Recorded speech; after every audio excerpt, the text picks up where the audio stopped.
नमस्कार, click India में आपका बहुत-बहुत स्वागत है। अवैध अप्रवास या फिर कह सकते हैं दूसरे देशों से हमारे देश की सीमा में घुस आए घुसपैठी है।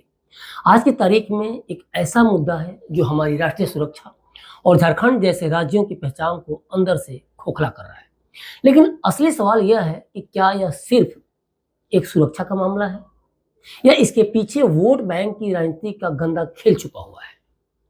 कुछ नेता सिर्फ अपने राजनीतिक फायदे के लिए अवैध अप्रवासियों को शरण देकर एक खास समुदाय को खुश करने में लगे हैं और देखा जाए तो ये गंदा और खतरनाक खेल देश के कई राज्यों में चल रहा है और इसका परिणाम क्या हो रहा है? इससे देश के कानून, संसाधन और समाज की नींव तक हिल जा रही है। तो आज हम इसी राजनीति की जड़ों को देखेंगे कि यह कहाँ तक फैली है और किस तरह से फैल रही है। इस मुद्दे पर हमारे साथ बात करने के लिए मौजूद हैं पंकज जी, जो सुप्रीम कोर्ट के जाने-माने वकील हैं। पंकज जी अवैध अप्रवास के मुद्दों पर लगातार अपनी आवाज़ बुलंद करते आ रहे हैं। पंकज जी, आपका क्लिक इंडिया में बहुत-बहुत स्वागत है। बड़ा मुद्दा है आज की डेट में अवैध अप्रवास।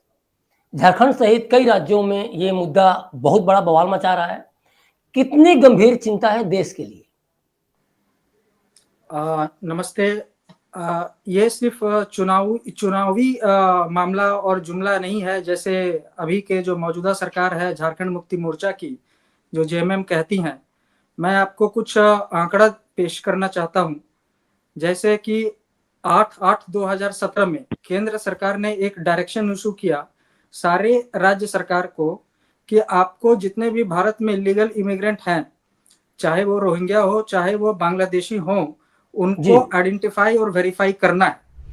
उसके बाद 8/4/2021 में एक सुप्रीम कोर्ट में याचिका दायर होती है, एक रोहिंग्या मुसलमान ने किया जिसका नाम था मोहम्मद सलीमुल्लाह, जिसमें सुप्रीम कोर्ट ने डायरेक्शन दिया था कि जितने भी रोहिंग्या मुसलमान हैं या जितने भी इलीगल इमिग्रेंट है भारतवर्ष में, सबका डिपोर्टेशन करना ही करना है।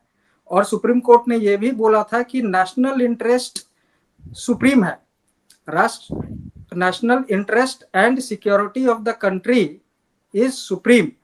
अब मैं आपको 2021 में ले जाता हूं, जो कि एक चौंकाने वाला है। जैसे अभी झारखंड में जो मौजूदा सरकार है वो बोलती है कि भारत सरकार के पास कोई आंकड़ा नहीं है कि वहां पे झारखंड में इलीगल इमिग्रेंट हैं या नहीं। मैं आपको एक एग्जांपल देता हूं।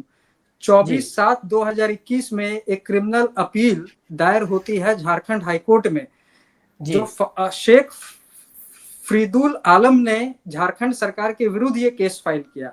अब शेख फरीदुल आलम 2015 में रामगढ़ आया। रामगढ़ झारखंड में एक डिस्ट्रिक्ट है।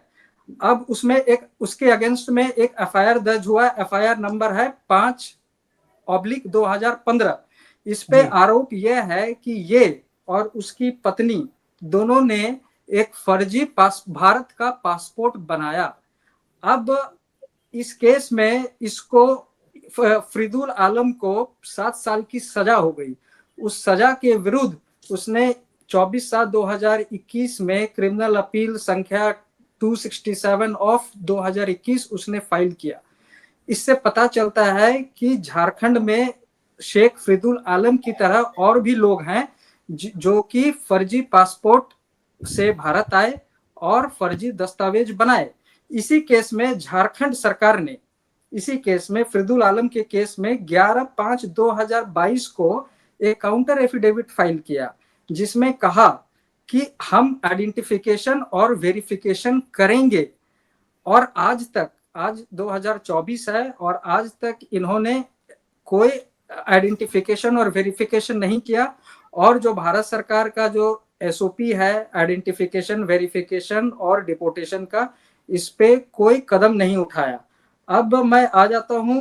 हाँ, और इसमें एक एडमिशन भी है, इसमें स्वीकृति भी है झारखंड सरकार की। जब झारखंड सरकार खुद बोल रही है हाईकोर्ट में कि हम इसमें जितने भी इलीगल इमिग्रेंट है उनका हम पहचान करेंगे और भारत सरकार को सहयोग देंगे उनका डिपोर्टेशन में। ये एकमात्र केस नहीं है, अन्य केस हैं जो झारखंड हाईकोर्ट में है। मैं सिर्फ आपको एक उदाहरण दे रहा हूं। मतलब बहुत सारे केसेस इसमें है पहले से ही।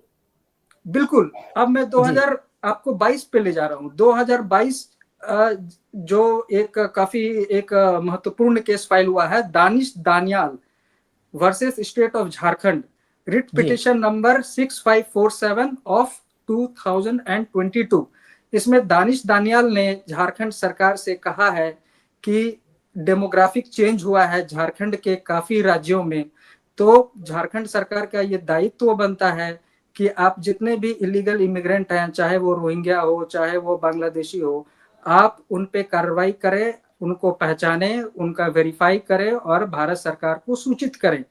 इस जी एप्लीकेशन, इस पिटिशन में राज्य सरकार झारखंड ने विरोध प्रकट किया है और केंद्र सरकार ने अपना एक जवाब दाखिल किया है, जिसमें बोला है केंद्र सरकार ने कि जी झारखंड सरकार सहयोग नहीं कर रही है आइडेंटिफिकेशन एंड वेरिफिकेशन के लिए। अब ये मामला, इसमें झारखंड सरकार को सहयोग देना था और भारत सरकार को सहयोग करना था identification and verification of all the illegal immigrant residing in the state of Jharkhand. अब जी देखिए कि झारखंड सरकार ने, जब हाईकोर्ट ने कहा कि एक फैक्ट फाइंडिंग मिशन बने जिसमें केंद्र सरकार के सेक्रेटरी लेवल के लोग रहें, जो जी केंद्र राज्य सरकार के डीजीपी रैंक के लोग रहें, पुलिस के लोग रहें, वरीय पुलिस अधीक्षक वगैरह रहें, कि आइडेंटिफिकेशन वेरिफिकेशन में भारत सरकार को मदद करे। इस पिटिशन के अगेंस्ट में झारखंड सरकार ने एक याचिका दायर की है इस पिटिशन के विरोध में। इससे पता चलता है कि झारखंड सरकार क्या चाहती है।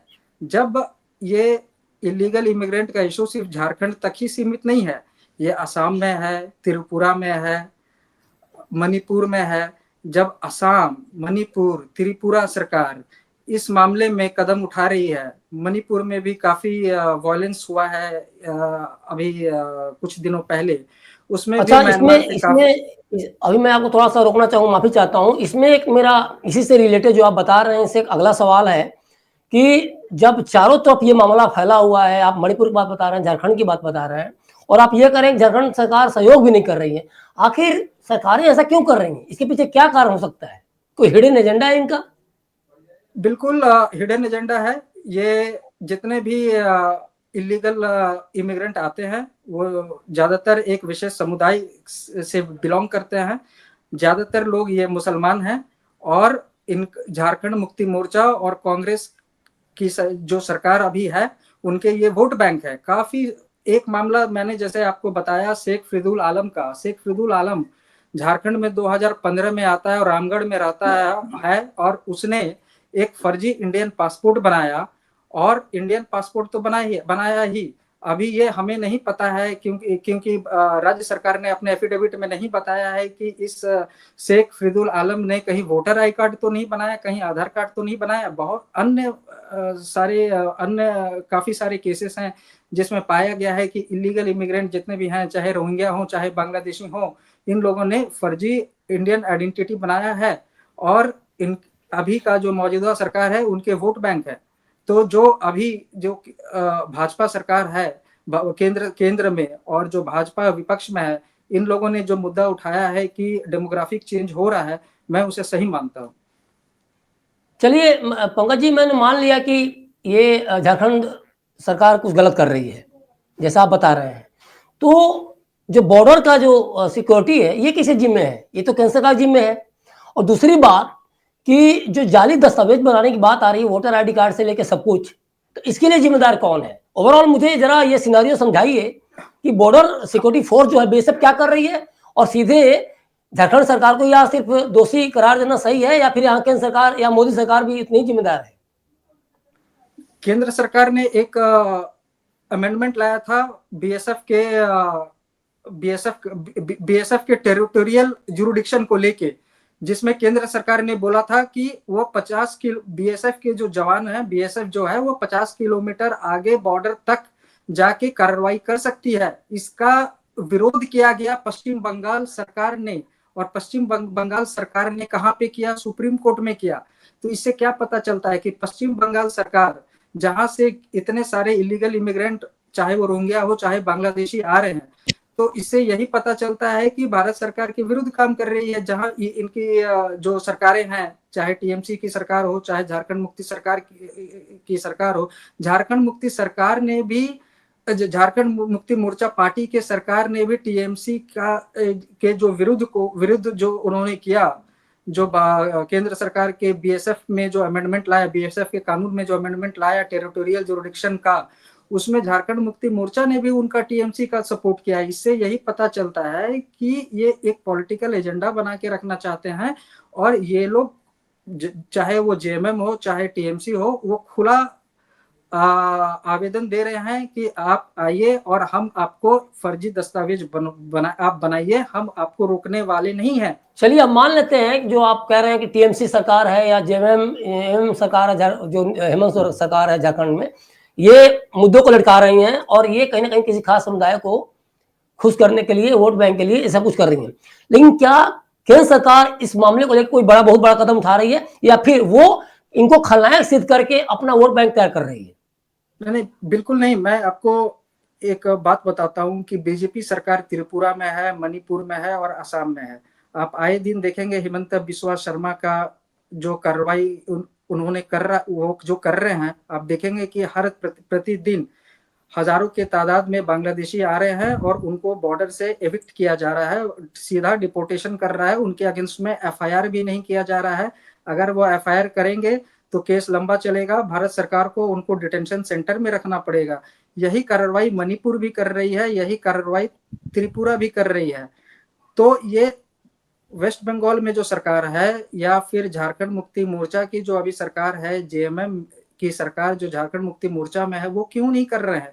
अभी सरकार बदली है उड़ीसा में भी, उड़ीसा सरकार ने कार्रवाई किया है और identification and verification of illegal immigrant जितने भी लोग हैं उसके लिए एक डायरेक्शन इशू किया है। तो ये मतलब कैसे सर? जी जी, बिल्कुल मैं ये कहना चाहता हूं कि केंद्र सरकार जो है, बीएसएफ का जो काम है वो पूरी तरीके से कर रही है, लेकिन इसमें जो राज्य हैं, वो जैसे आपका हो गया बंगाल हो गया, जैसे आपका हो गया झारखंड हो गया, ये लोग अड़चन पैदा कर रहे हैं। Law and order is a state subject, law and order is a state subject. ठीक है, केंद्र सरकार कार्रवाई की, फिर भी लोग आ गए, राज्य में है, तो अब ये स्टेट सब्जेक्ट है। ये झारखंड मुक्ति मोर्चा की जो सरकार है या टीएमसी की जो सरकार है बंगाल में, उनका दायित्व बनता है कि आप आइडेंटिफाई करें, वेरीफाई करें, केंद्र सरकार को सूचित करें, ताकि केंद्र सरकार उनका डिपोर्टेशन करे जल्द से जल्द